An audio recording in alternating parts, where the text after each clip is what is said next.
Alright guys, what's going on? Welcome in. In this one, we're going to be recapping day 3 of the national team's practice at the Senior Bowl, and day 3 is really important because it really poses the question early, who's consistent? Who can stack good days? And that leads me to the first point.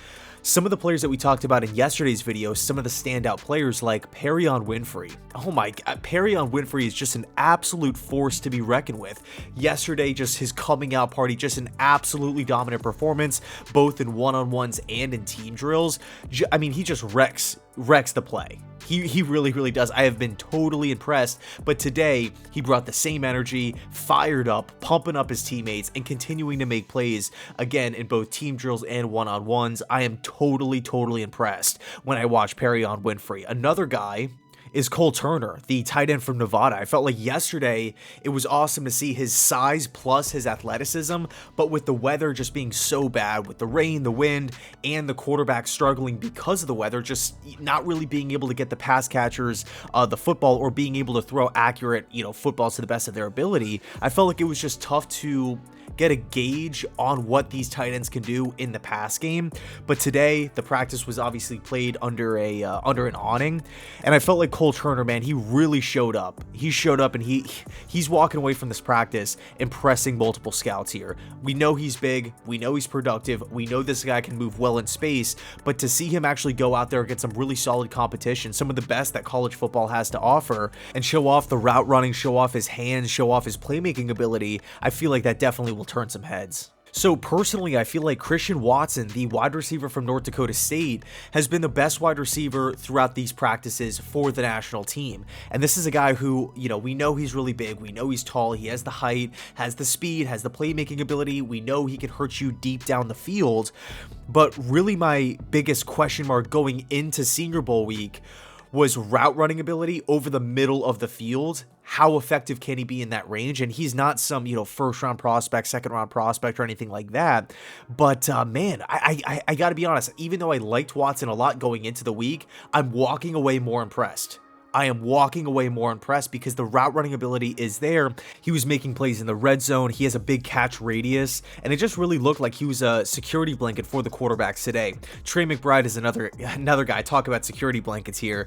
Number 1 tight end going into the week, had a really solid day yesterday in the crazy weather, and he backed that up again today. Another really good day, but I gotta be honest, everybody is kind of expecting this from Trey McBride. Yes, it is cool to see him out there, getting, passes thrown to him from some of the top college quarterbacks, but we expected this, and Trey McBride has not disappointed at all. But the guy that has stolen the show, okay, and we talked about him a lot yesterday, Trevor Penning, tackle, Northern Iowa. My God, is this guy aggressive, and it's so much fun to watch. I love that chippiness, right? I love aggressive football players, specifically on the offensive line. Not to mention, Penning is 6'7", 340 pounds, an absolute dominant player at the FCS level. Just wrecked the competition, specifically in run blocking. I mean, the guy was just he just mowed people down, and he is doing that in back-to-back days here with the Senior Bowl practice. It is so much fun to watch. He is not backing down from anybody. He is it almost seems like every single play there's some extra curricular activity going on, whether it's a quick shove, whether it's playing through the whistle and almost a couple seconds after the whistle.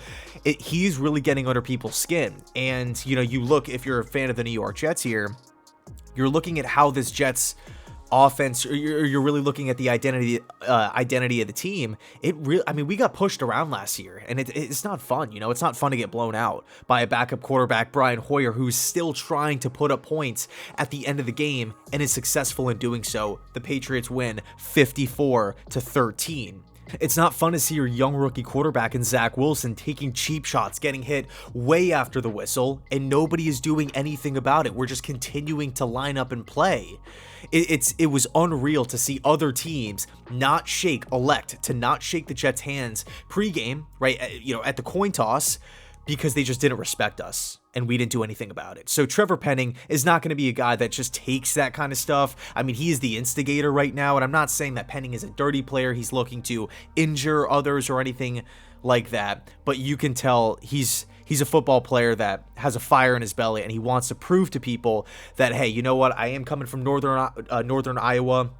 We are at the FCS level, but I am not backing down from Buckeyes. I am not backing down from some of the top level talent that the Senior Bowl possesses. I love them. So moving on to a couple players that we didn't talk about in yesterday's video, but really stood out in today's practice. Number one, Andrew Stuber, the guard from Michigan. I mean, this is a massive football player at 6'6", 330. I felt like early on in one-on-ones, he held his own. He looked really, really solid, a high floor type of player. And then in team drills at right guard, I felt like Stuber, I mean, he went out there, he handled business. He was not some sort of liability on the offensive line. Another offensive lineman that we talked a little bit about yesterday was Zion Johnson, the interior offensive lineman from Boston College, a guy who provides versatility. He can line up at guard or center, right side or left side. I felt like when Zion was blocking, it was awesome, right? That's exactly what you want to see. He's actually, according to many people out there, as the number one guard in this class. So I felt like when Zion was out there blocking, he was effective. He had a couple bad snaps, just, off target. Not the end of the world, obviously. Still, working with new quarterbacks here and everything like that. But I felt like Zion Johnson definitely had an impressive day, and it was good to get that closure because Zion is a high-ranking prospect here. For him to go out there and show what he can do, again, as a blocker, really, really important stuff. But I felt like, personally, the guy that stood out, Romeo Doubs from Nevada, 6'2", 200 pounds, insanely productive last year with 80 catches, over 1,100 receiving yards. Believe he had 11 touchdowns as well. Doubs, man, we all knew he was super athletic, right? He's a big body guy that possesses some nice athleticism for his size.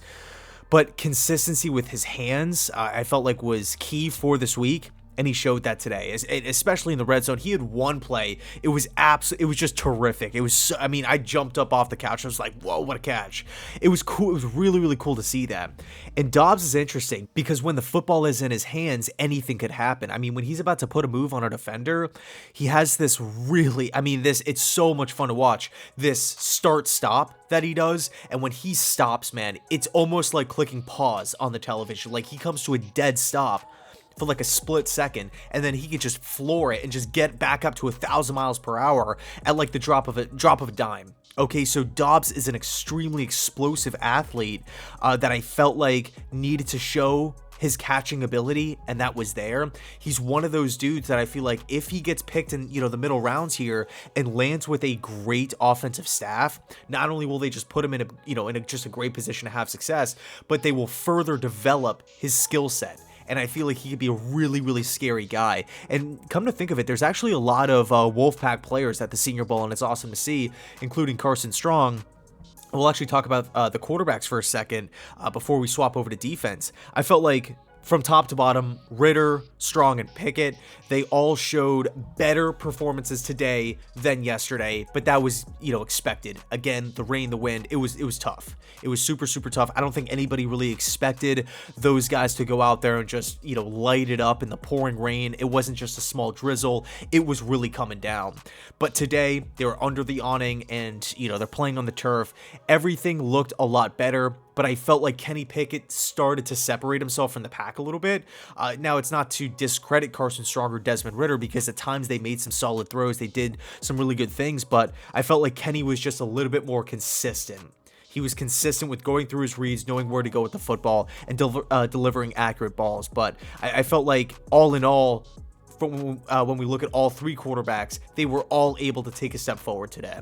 So swapping over to the defensive side of the football here, I felt like linebacker from Montana State, Troy Anderson, was constantly flocking to the football in team drills, right, towards the tail end of practice. I felt like he was always near the ball carrier when the play was over, if he wasn't making the play already. Hard-nosed player, built low to the ground, stocky, a high-effort guy, big-time motor, and he could definitely be one of those late-round picks for the Jets to draft a depth player there. So really impressive stuff from Anderson. Another guy was Travis Jones, the defensive tackle from UConn. He was constantly winning the one-on-ones, not anything like spectacular. He didn't have like some sort of highlight type of play like Trey McBride yesterday, like Doubs today, nothing like that, but it was just constant winning every time he lined up. And then in team drills, he was clogging holes. This guy was really doing a good job of just stuffing the run, just getting his body in there and making noise. I really didn't know much or really anything about